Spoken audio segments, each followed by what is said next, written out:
नमस्कार दोस्तों, स्वागत है आपका मेरे YouTube चैनल पर। सुनहरे गोबर की कथा। एक बार की बात है, किसी शहर में एक बड़े से पेड़ पर एक पक्षी रहता था जिसका नाम था सिंदूक।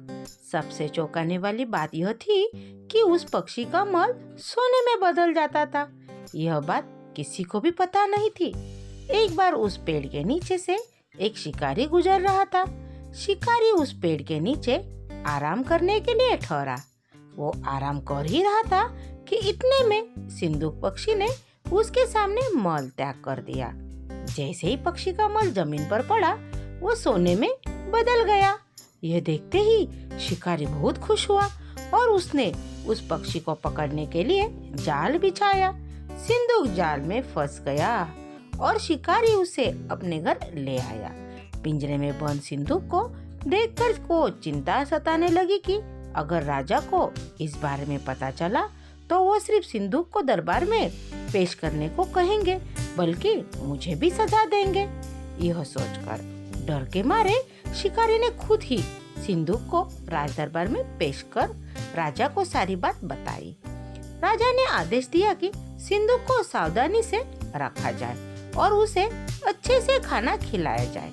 यह सब सुनने के बाद मंत्री ने राजा को कहा, आप इस बेवकूफ शिकारी की बात पर भरोसा मत कीजिए।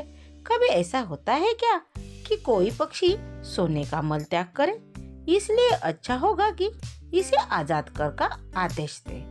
मंत्री की बात सुनकर राजा ने चिड़िया को आजाद करने का आदेश दिया। सिंदूक उड़ते उड़ते राजा के दरवाजे पर सोने का मल त्याग करके गया।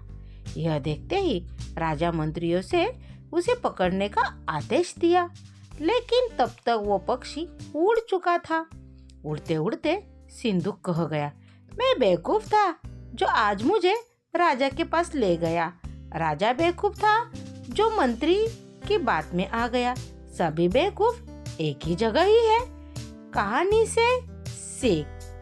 सुनहरे गोबर की कहानी से हमें सीख मिलती है, कभी भी दूसरे की बातों में नहीं आना चाहिए और अपने दिमाग से काम लेना चाहिए।